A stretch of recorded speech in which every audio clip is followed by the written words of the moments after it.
خداوند کے زندہ اور پاک کلام میں سے قضات کی کتاب اس کا 11واں باب۔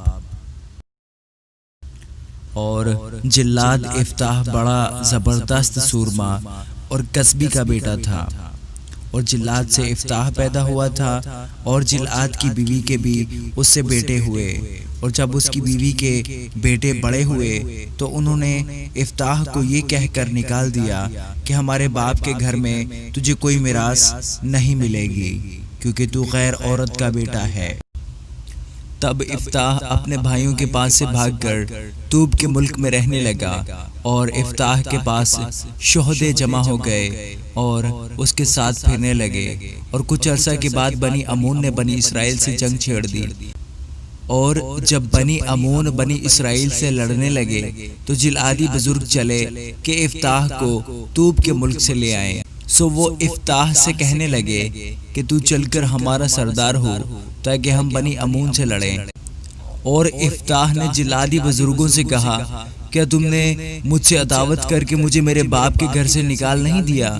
سو اب جو تم مصیبت میں پڑ گئے ہو تو میرے پاس کیوں آئے؟ جلعادی بزرگوں نے افتاح سے کہا کہ اب ہم نے پھر اس لیے تیری طرف رخ کیا ہے کہ تو ہمارے ساتھ چل کر بنی امون سے جنگ کرے، اور تو ہی جلعاد کے سب باشندوں پر ہمارا حاکم ہوگا۔ اور افتاح نے جلعادی بزرگوں سے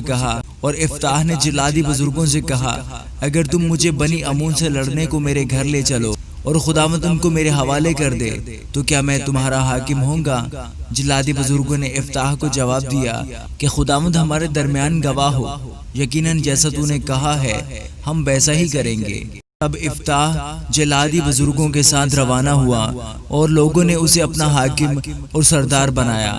اور افتاح نے مصفا میں خداوند کے آگے اپنی سب باتیں کہہ سنائیں۔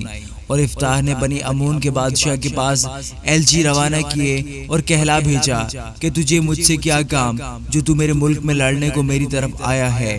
بنی امون کے بادشاہ نے افتاح کے ایلچیوں کو جواب دیا، اس لیے کہ جب اسرائیلی مصر سے نکل کر آئے تو ارنون سے یبوک اور یردن تک جو میرا ملک تھا اسے انہوں نے چھین لیا۔ سو اب تو ان علاقوں کو صلح و سلامتی سے مجھے پھیر دے۔ تب افتاح نے پھر ایلچیوں کو بنی امون کے بادشاہ کے پاس روانہ کیا اور یہ کہلا بھیجا کہ افتاح یوں کہتا ہے کہ اسرائیلیوں نے نہ تو مواب کا ملک اور نہ بنی امون کا ملک چھینا، بلکہ اسرائیلی جب مصر سے نکلے اور بیابان چھانتے ہوئے بحر کلزم تک آئے اور قادس میں پہنچے تو اسرائیلیوں نے ادوم کے بادشاہ کے پاس ایلچی روانہ کیے اور کہلا بھیجا کہ ہم کو ذرا اپنے ملک سے ہو کر گزر جانے دے، لیکن ادوم کا بادشاہ نہ مانا۔ اسی طرح انہوں نے مواب کے بادشاہ کو کہلا بھیجا اور وہ بھی راضی نہ ہوا۔ چنانچہ اسرائیلی قادس میں رہے، تب وہ بیابان میں ہو کر چلے اور ادوم کے ملک اور مواب کے ملک کے باہر چکر کاٹ کر مواب کے ملک کے مشرق کی طرف آئے اور ارنون کے اس پار ڈیرے ڈالے، پر مواب کی سرحد میں داخل نہ ہوئے، اس لیے کہ مواب کی سرحد ارنون تھا۔ پھر اسرائیلیوں نے اموریوں کے بادشاہ سیہون کے پاس جو حسبون کا بادشاہ تھا ایلچی روانہ کیے، اور اسرائیلیوں نے اسے کہلا بھیجا کہ ہم کو ذرا اجازت دے دے کہ تیرے ملک سے ہو کر اپنی جگہ کو چلے جائیں۔ پر سیہون نے اسرائیلیوں کا اتنا اعتبار نہ کیا کہ ان کو اپنی سرحد سے گزرنے دے، بلکہ سیہون اپنے سب لوگوں کو جمع کر کے یحس میں خیمہ زن ہوا اور اسرائیلیوں سے لڑا۔ اور خداوند نے اسرائیلیوں کے خدا سے سیہون اور اس کے سارے لشکر کو اسرائیلیوں کے ہاتھ میں کر دیا، اور انہوں نے ان کو مار لیا۔ سو اسرائیلیوں نے اموریوں کے جو وہاں کے باشندے تھے سارے ملک پر قبضہ کر لیا، اور وہ ارنون سے یبوک تک اور بیابان سے یردن تک اموریوں کی سب سرحدوں پر قابض ہو گئے۔ پس خداوند اسرائیل کے خدا نے اموریوں کو ان کے ملک سے اپنی قوم اسرائیل کے سامنے سے خارج کیا۔ سو کیا تو اب اس پر قبضہ کرنے پائے گا؟ کیا جو کچھ تیرا دیوتا کموس تجھے قبضہ کرنے کو دے تو اس پر قبضہ نہ کرے گا؟ پس جس کو خداوند ہمارے خدا نے ہمارے سامنے سے خارج کر دیا ہے ہم بھی اس کے ملک پر قبضہ کریں گے۔ اور کیا تو صفور کے بیٹے بلک سے جو مواب کا بادشاہ تھا کچھ بہتر ہے؟ کیا اس نے اسرائیلیوں سے کبھی جھگڑا کیا یا کبھی ان سے لڑا؟ جب اسرائیلی حسبون اور اس کے قصبوں اور ایروئیر اور اس کے قصبوں اور سب شہروں میں جو ارنون کے کنارے کنارے میں 300 برس سے بسے ہیں، تو اس عرصہ میں تم نے ان کو کیوں نہ چھڑا لیا؟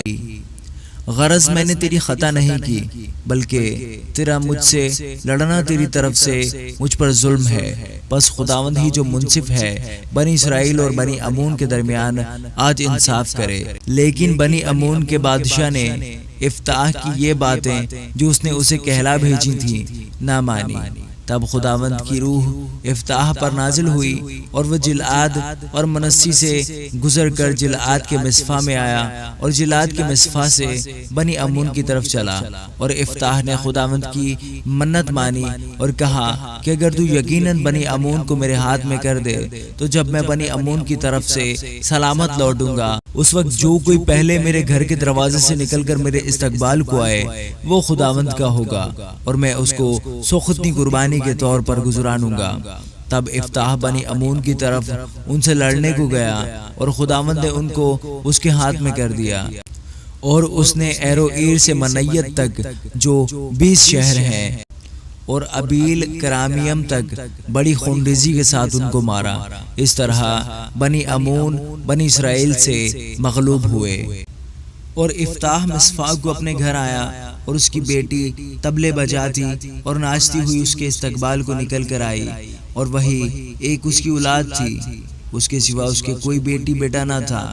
جب اس نے اس کو دیکھا تو اپنے کپڑے پھاڑ کر کہا، ہائے میری بیٹی، تو نے مجھے پست کر دیا، اور جو مجھے دکھ دیتے ہیں ان میں سے ایک تو ہے، کیونکہ میں نے خداوند کو زبان دی ہے اور میں پلٹ نہیں سکتا۔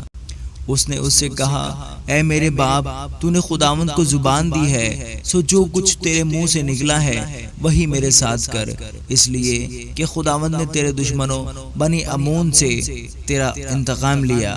پھر اس نے اپنے باپ سے کہا، میرے لیے اتنا کر دیا جائے کہ 2 مہینے کی مہلت مجھ کو ملے، تاکہ میں جا کر پہاڑوں پر اپنی ہمجولیوں کے ساتھ اپنے کمار پن پر ماتم کرتی پھروں۔